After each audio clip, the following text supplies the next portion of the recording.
Message clear? তাহলে এই ফাইটটা কখন থেকে শুরু হয়? জন্ম থেকে ফাইটটা শুরু হয়। তো এখন আপনি যে পেট কেটে বের করে ফেলেন, সে কিন্তু প্রথম ফাইটটা করতে দেখবেন সিজারিয়ান বাচ্চারা সারাক্ষণ অসুস্থ থাকে। কথা ঠিক বলছে কিনা? কেন কি? কারণ কি? ওই যে সে নতুন নতুন জীবাণুর সাথে ফাইট করতে পারে না, ফলে অসুস্থ হয়ে পড়ে, অসুস্থ হয়ে পড়ে। এই ক্ষতিটা আমরা নিজেরা করেছি। তাহলে ডাক্তারদের কাজ কি ভাই?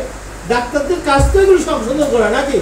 সেটা না করে উল্টো আপনি যেন সারা জীবন রুগী হয়ে পড়তে পারেন, সব ব্যবস্থা আগে থেকে পাকাপোক্ত করা হয়, মানে জন্ম থেকে পাকাপোক্ত করে দেয়।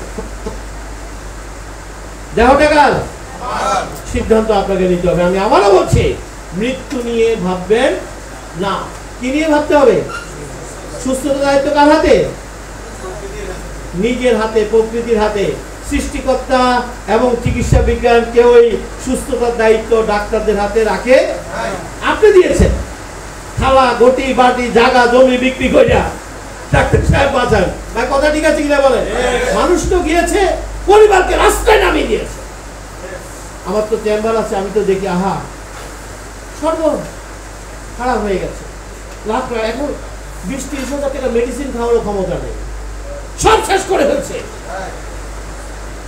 এখন 10,000 টাকা মেডিসিন খাওয়ার ক্ষমতা নেই, যেটা শুরুতে খেলে রোগ ভালো হয়ে যেত। ওরা একটা শুরু, আমি তো আপনি 30 লাখ টাকা খরচ করবেন, আমি তো মাত্র 30,000 টাকা আপনার রোগ ভালো হয়ে যেত, আমরা তো জানতাম।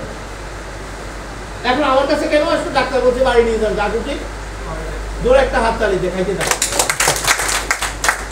এখানে তো আপনি প্রথমে দিতেন কি? প্রথমে বলতে পারতেন না ডাক্তার? রুগী যখন প্রশ্ন করতো যে তাহলে 15 দিন পর আমার কি রোগটি ভালো হবে, ডাক্তার কি বলতেন? নো, আপনার রোগ ভালো হবে না। কারণ রোগ ভালো হলে কি করতে হবে? Back to nature. সেদিনই তো প্রবলেমটা শেষ হয়ে যাবে। শেষ হতে কিনা বলে যে আমার এই ড্রাগ 15 দিন খাবে, আর সাথে সাথে কোথায় ব্যাক করতে হবে? নেচারে ব্যাক করতে হবে। তাহলে প্রবলেম কিন্তু সেখানে শেষ হয়ে যাবে, সমাধান কিন্তু সেখানে ছিল। কিন্তু সেই সমাধান আমাকে না দিয়ে আমাকে মারাত্মক জটিল পরিস্থিতি ছেড়ে দিয়েছে। এখন আমার আর ফেরার কোনো সুযোগ নাই। Message clear? আমার কথাগুলি কি বোঝা যাচ্ছে?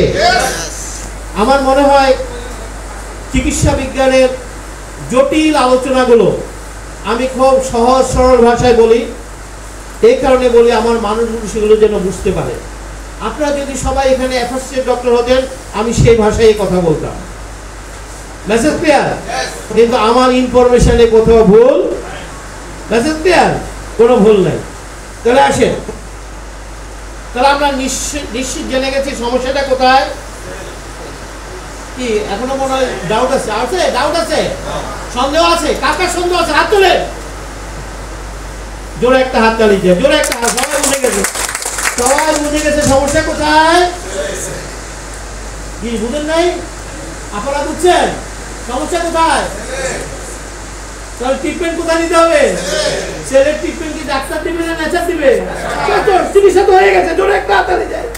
হয়ে গেছে, ছেলের চিকিৎসার দায়িত্ব ডাক্তার হাতে নেই, উনি যত বড় ডাক্তার হোক। ছেলের চিকিৎসা প্রকৃতির হাতে। আসুন আমরা এখন ছেলের চিকিৎসাটা দেবো। রেডি? রেডি তো? কারা কারা রোগ মুক্ত থাকতে চান হাত তোলেন। তাহলে কিভাবে এখন সেলকে রোগ মুক্ত করে দেব আমরা দেখবো। রেডি? তারা আসেন।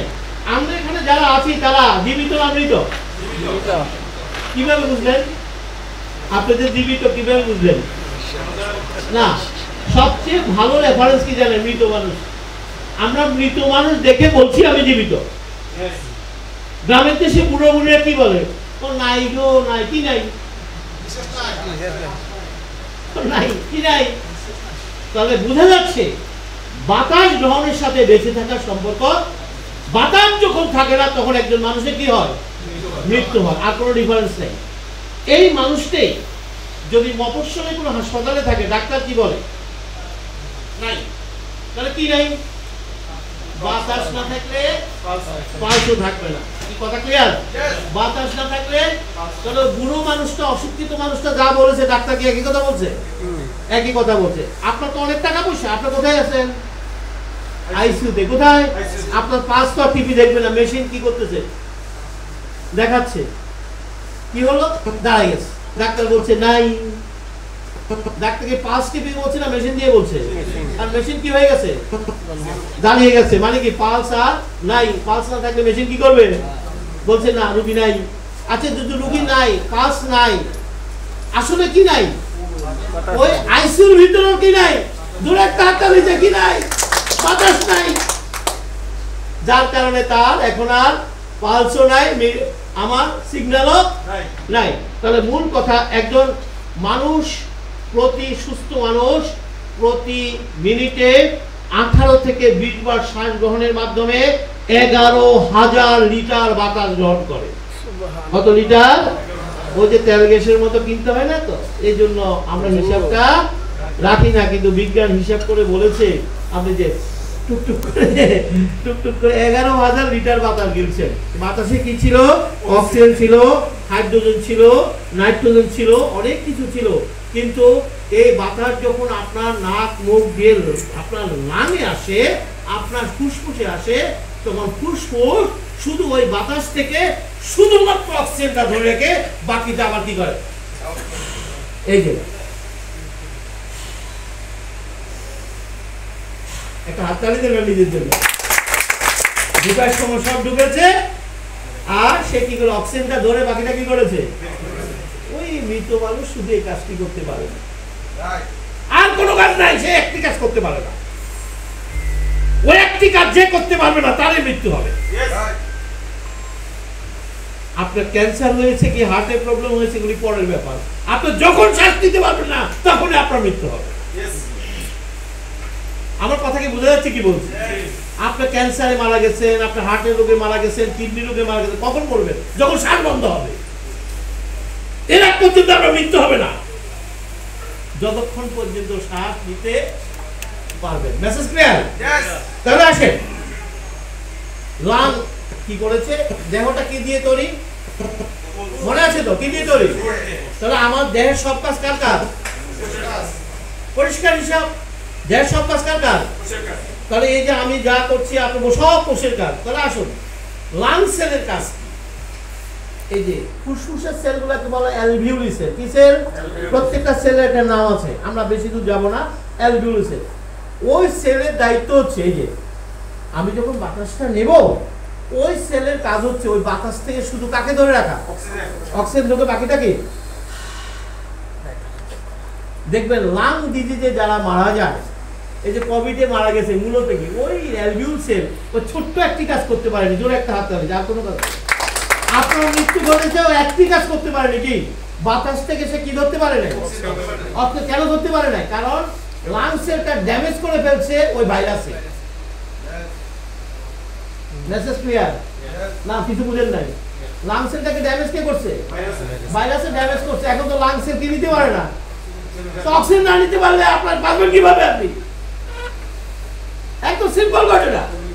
এখন আপনাকে বাঁচানোর জন্য বহু কিছু করছে না, সেলটাই ড্যামেজ হয়েছে। তাহলে আপনি আবার রিকভারি করবেন যদি সেলটা আবার অ্যাক্টিভ। এখানে আইসিইউ, ভেন্টিলেশন, ডাক্তার সব হচ্ছে টাকা খাওয়ার জন্য বসে আছে। আবারও আপনি রিকভারি করবেন যদি সেল আবার কি করে? দায়িত্ব গ্রহণ করে। জোরে একটা হাত তালি, দায়িত্ব গ্রহণ করে। এর মধ্যে সে শুধু অবজারভেশনে থাকবে। আমরা দেখি দেখি দেখি দেখি মানে কি? দেখি মানে হচ্ছে কোষ আবার দায়িত্ব গ্রহণ করে। যদি দায়িত্ব গ্রহণ করে তাহলে বলে যে হ্যাঁ আবার ওকে, আর যদি দায়িত্ব গ্রহণ না করে বলছে গুড বাই। তাহলে কি দাঁড়ালো? কোষের দায়িত্ব কোষকে গ্রহণ করতে হবে। জোরে একটা হাত তালি চাই। কোষের দায়িত্ব ডাক্তার, মেশিন যা গ্রহণ করতে পারে। কথা কি বোঝা গেছে বলছি?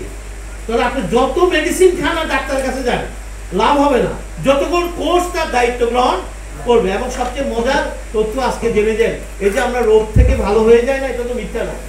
মিথ্যা? এর কারণ কি জানেন? বলছে যে কোনো ভাবে কোষটা আমার দায়িত্ব গ্রহণ করছে। এই কোষটা একটু বলে আমি শিখিয়ে দেবো যে কিভাবে সে দায়িত্ব গ্রহণ করে ফেলেছে।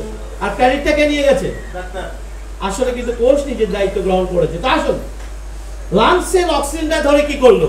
অক্সিজেনটাকে ধরেছে লাংসের। সে অক্সিজেনটা নিয়ে কি করলো? আমাদের সারা শরীরে রক্ত জালিকা দিয়ে বেষ্টিত। এই রক্ত নালীর উৎপত্তি হার্ট, হার্ট থেকে উঠে এটা সারা শরীরে জালের মতো বিস্তৃত হয়ে আবার সেটি হার্টে ফিরে এসেছে। এই পুরো রক্তনালীকে যদি লম্বা করা হয় দৈর্ঘ্য হবে প্রায় 1.5 লক্ষ কিলোমিটার।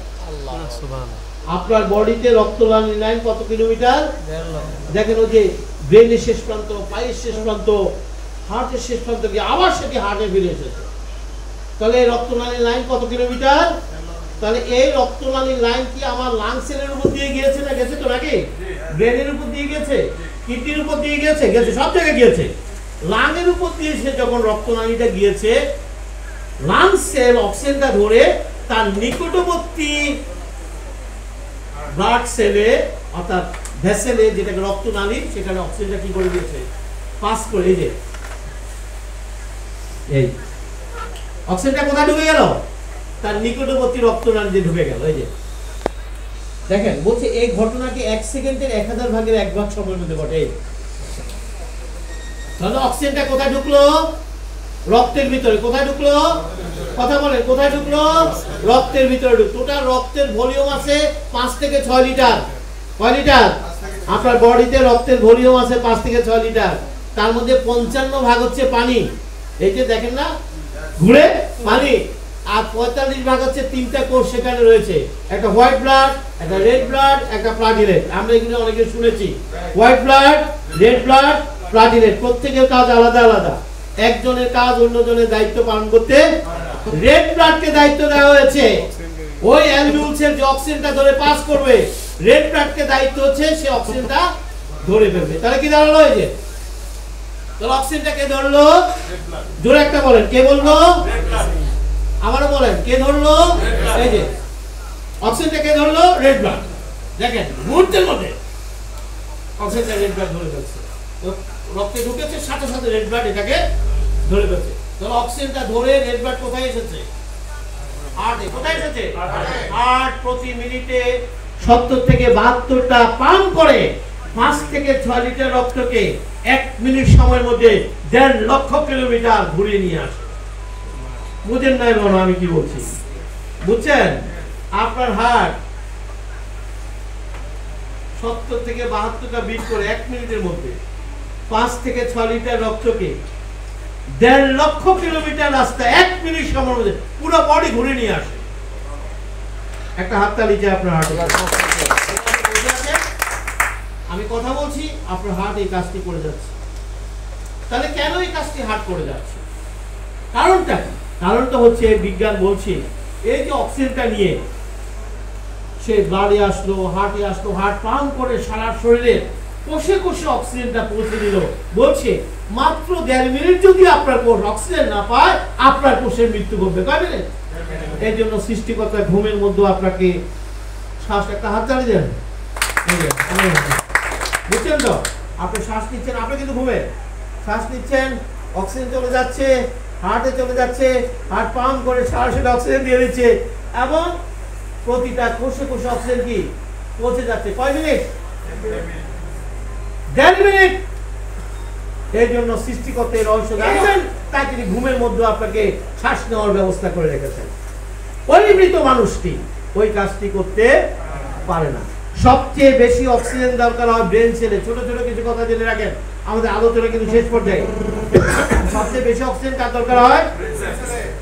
4 মিনিট যদি আপনার ব্রেন অক্সিজেন না পায়, আপনি স্ট্রোক করে যাবেন। কয় মিনিট? 5 মিনিট যদি আপনার হার্ট সেল অক্সিজেন, আপনার হার্ট অ্যাটাক করে যাবেন।